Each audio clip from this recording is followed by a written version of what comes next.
नमस्कार बच्चों।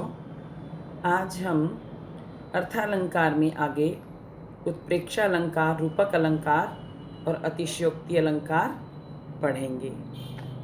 सबसे पहले पढ़ते हैं उत्प्रेक्षा अलंकार। उसका लक्षण है संभावनम अथोत्प्रेक्षा प्रकृतस्य समेन यत्, अर्थात इसका अर्थ लिखेंगे कि उपमान के साथ उपमेय की संभावना करने को उत्प्रेक्षा अलंकार कहते हैं। अर्थात जो प्रकृत अर्थात वर्णनीय वस्तु की सम अर्थात उपमान के साथ संभावना करता है वही उत्प्रेक्षा अलंकार है। अभिप्राय यह है कि जब किसी वर्णनीय वस्तु अर्थात जिसके साथ जिसकी समानता कर रहे हैं, जिस व्यक्ति वस्तु की समानता कर रहे हैं, मतलब उपमेय में उसके सदृश वस्तु अर्थात उपमान की संभावना की जाती है, तब उत्प्रेक्षा अलंकार होता है। संभावना का अर्थ है किसी वस्तु के यथार्थ रूप को जानते हुए भी उसमें अन्य वस्तु की कल्पना करना।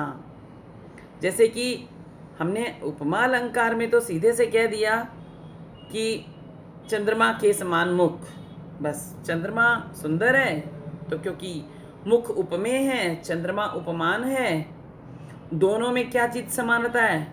सौंदर्य की। और समान शब्द हमने समानता दिखाने के लिए ले लिया। लेकिन उत्प्रेक्षा में क्या है कि उपमेय में अर्थात मुख में जो जिसके साथ समानता की जा रही है, मानो हम चंद्रमा के साथ समानता कर रहे हैं, तो मुख में चंद्रमा की संभावना की जाती है। इतनी ज़्यादा समानता है तो इसलिए उसमें संभावना करी जा रही है, तो वहाँ पर उत्प्रेक्षा अलंकार होता है। उत्प्रेक्षा में ध्यान देने योग्य बात होती है कि पहली बात तो ये है कि जिसमें संभावना की जाती है वह कोई वास्तविक वस्तु होती है। जैसे कि वही बात के मुख मानो चंद्रमा है, यहाँ मुख क्या है? वास्तविक वस्तु है, यथार्थ वस्तु है।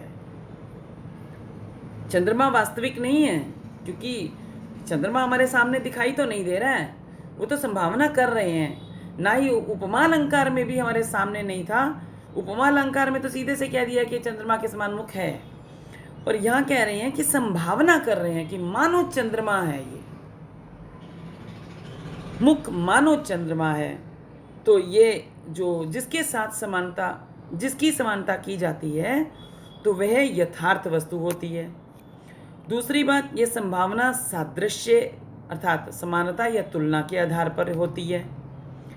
तीसरी बात, संभावना कल्पनाजन्य होती है।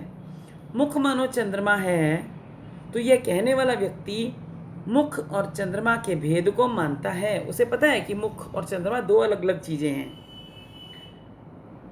वो कल्पना कर रहा है कि मुख में ही चंद्रमा की कल्पना कर रहा है। और चौथी बात है कि उत्प्रेक्षा अलंकार में हम हिंदी में तो मानो शब्द का प्रयोग करते हैं और संस्कृत में मन्ये, शंके, ध्रुवम, प्रायः, नूनम, स्यात् आदि इन शब्दों का प्रयोग करते हैं। अब उसका उदाहरण देखो। लिम्पतीव तमोअंगानि वर्षति वाञ्छनं नभा असत्पुरुष सेवेव दृष्टिर विफलताम गता। कि वर्षा ऋतु की रात्रि में तमो अंगानी अंधकार मानो अंगों को लिम्पति इव लीप रहा है, और नभा आकाश मानो अंजनम वर्षति काजल की वर्षा कर रहा है। असत पुरुष सेवेव, और दुष्ट पुरुष की सेवा के समान दृष्टि विफलताम गता, दृष्टि विफल हो गई है। कहने का तात्पर्य ऐसा ज्ञात हो रहा है कि मानो अंधकार अंगों में लिपपुत गया है, क्योंकि अंधेरा होने से सब कुछ काला ही काला प्रतीत हो रहा है। तो इसलिए पूरे शरीर के सभी अंग मानो अंधकार होने के कारण काले काले ही दिखाई दे रहे हैं। और आकाश मानो अंजन मतलब सुरमा, सुरमे की वर्षा कर रहा है, क्योंकि रात बहुत ज़्यादा है, अंधकार है, तो जो बारिश हो रही है ऐसा लग रहा है कि जैसे वो मानो वो सुरमा ही हो, काजल ही हो, तभी सब कुछ काला काला हो रहा है। जैसे दुष्ट व्यक्ति की सेवा से कुछ भी प्राप्त नहीं होता, उसी प्रकार आंखों को भी कुछ नजर नहीं आ रहा। तो इसलिए यहाँ पर स्पष्टीकरण करोगे कि प्रस्तुत पद्य में बहुत अधिक अंधकार का फैलना जो रूप है, उपमेय की लीपना और अंजन बरसना आदि उपमान के रूप में संभावना की गई है, अतः उत्प्रेक्षा अलंकार है। इसके पश्चात पढ़ते हैं रूपक अलंकार। तद रूपकम अभेदो ये उपमानोपमेयो। जो उपमान तथा उपमेय का अभेदा रूप है वह रूपक अलंकार होता है। अर्थात उपमा अलंकार में तो समान मान लिया गया, उत्प्रेक्षा अलंकार में संभावना की गई, रूपक अलंकार में तो उस वस्तु की दूसरी वस्तु को समानता होने के कारण, अभेद होने के कारण उसको आरोप ही दे दिया जाता है। तो इसलिए कहते हैं कि बहुत अधिक समानता के कारण, अतिशय सादृश्य के कारण जहाँ उपमेय को उपमान का रूप ही दे दिया जाए अथवा उपमेय पर उपमान का आरोप कर दिया जाए, वह रूपक अलंकार होता है। रूपक मतलब क्या अभिप्राय है कि उपमान और उपमेय का भेद स्पष्ट है, दिखाई दे रहा है कि इनमें अंतर है, परंतु बहुत अधिक समानता के कारण उनमें अभेद का आरोप कर दिया जाए, मतलब भेद है ही नहीं, उसका आरोप ही कर दिया जाए, तो वह रूपक अलंकार होता है।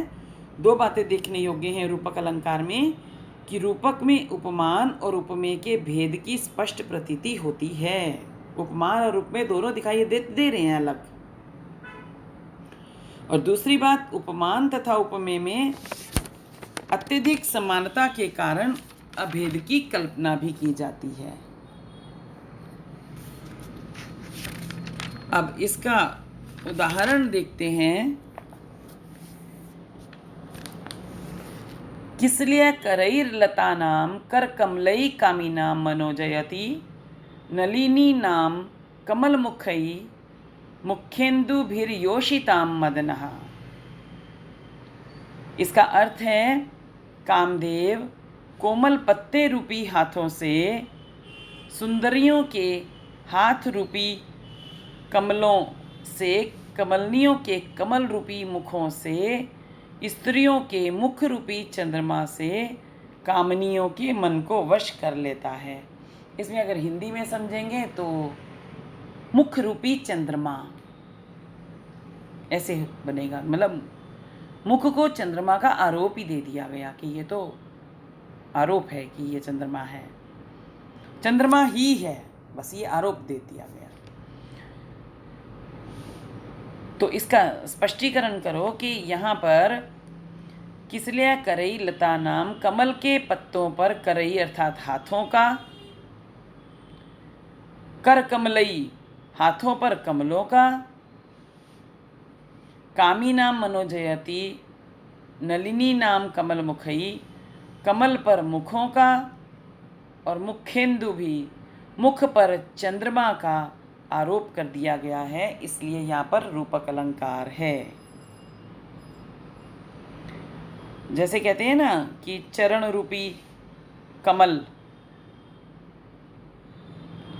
कि ईश्वर के चरणों को कहते हैं कि चरण रूपी कमल, मतलब कमल का आरोप ही कर दिया गया चरणों पे। वो क्यों, इतनी समानता है कि जैसे कमल कोमल होता है वैसे ही चरण भी भगवान विष्णु के, राम के, कृष्ण के, मतलब इतने कोमल हैं कि चरण रूपी कमल, ये तो चरण रूपी कमल हैं।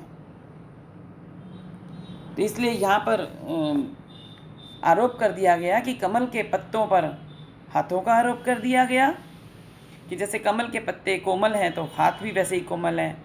हाथों पर कमलों का, कमल पर मुखों का, मुख पर चंद्रमा का आरोप है, इसलिए यहाँ पर रूपक अलंकार है। आगे पढ़ते हैं अतिशयोक्ति अलंकार। अतिशयोक्ति अलंकार का लक्षण है सिद्धत्वे अध्यवसायस्य अतिशयोक्तिर्निर्गद्यते। अध्यवसाय के सिद्ध होने पर अतिशयोक्ति अलंकार होता है। ये हमने अर्थ बताया हिंदी में कि अध्यवसाय के सिद्ध होने पर, अर्थात अध्यवसाय के सिद्ध अर्थात निश्चित रूप से प्रतीत होने पर अतिशयोक्ति अलंकार होता है। उपमेय को दबाकर उपमान के साथ उसके अभेद का ज्ञान अध्यवसाय कहलाता है। अर्थात उपमेय है अर्थात जिसकी समानता की जा रही है, जिसके साथ नहीं जिसकी की जा रही है, उसको दबाकर उपमान के साथ उसका अभेद ही ज्ञान कर दिया जाए तो उसको अतिशयोक्ति कहलाते हैं। अतिशयोक्ति का मुख्य रूप से अर्थ है कि अतिशय पूर्वक अर्थात सीमा से अधिक, लोक सीमा का उल्लंघन करके किसी वस्तु का वर्णन कर देना, उसको अतिशयोक्ति कहते हैं। अध्यवसाय कह रहे हैं कि उपमेय का निगरण करके उपमान के साथ उसके अभेद ज्ञान को अध्यवसाय कहते हैं। जैसे कि किसी नायिका के सुंदर मुख का वर्णन करते हुए कवि कहता है, किसी नायिका के सुंदर मुख का वर्णन करते हुए कवि कहता है कि चंद्रहा सुशोभते, तब उपमेय मुख का निगरण हो जाता है, अर्थात मुख अनुक्त है तथा उसका उपमान चंद्रमा में अभेद हो गया है। तो ऐसे स्थल पर अतिशयोक्ति अलंकार होता है। तो इसका उदाहरण देखो, कथम उपरि कलापिन कलापो विलसति तस्य तलेष्टम इंदुखंडम कुवत युगलम ततो विलोलम तिलकुसुमम तदध्य प्रवालम अस्मात्। तो कह रहे हैं कितना आश्चर्य है कि किसी सुंदरी को देखकर कोई कहता है कि सबसे ऊपर मोर का कलाप है अर्थात पूंछ है, उसके नीचे अष्टमी का चंद्रमा विराजमान है अर्थात शोभा पा रहा है, मतलब सबसे ऊपर मोर की पूंछ है, उसके नीचे अष्टमी का चंद्रमा शोभा पा रहा है, उसके नीचे दो चंचल नीले कमल हैं, उनके नीचे तिल का फूल है और उसके नीचे मनोहर विद्रुम मूंगे का टुकड़ा है। तो यहाँ स्पष्टीकरण करोगे कि यहाँ किसी सुंदरी के बालों को मोर की पूंछ के रूप में, मतलब यहाँ पर बहुत अधिक बढ़ चढ़कर कोई बात की जाती है तो उसको अतिशयोक्ति अलंकार कहते हैं। तो सुंदरी के बालों को क्या कह दिया गया, ऊपर मोर का कलाप है अर्थात मोर की पूंछ है, मतलब सुंदरी के बालों को मोर की पूंछ के रूप में बता दिया गया। उसके नीचे अष्टमी का चंद्रमा शोभा पा रहा है अर्थात उसके मस्तक का अष्टमी के चंद्रमा का रूप है, उसका मुख अष्टमी का चंद्रमा है, उसके नीचे दो चंचल नीले कमल हैं, उसके नीचे तिल का फूल है। तो नाक का जो तिल के फूल के रूप में और उसके नीचे मनोहर सुंदर मूंगे का टुकड़ा है, तो उसके नीचे शेष आधे का विद्रुम मूंगे के रूप में अध्यवसाय है, तो यहाँ पर अतिशयोक्ति अलंकार है। बहुत अधिक बढ़ चढ़कर जब वर्णन किया जाता है तो अतिशयोक्ति अलंकार होता है।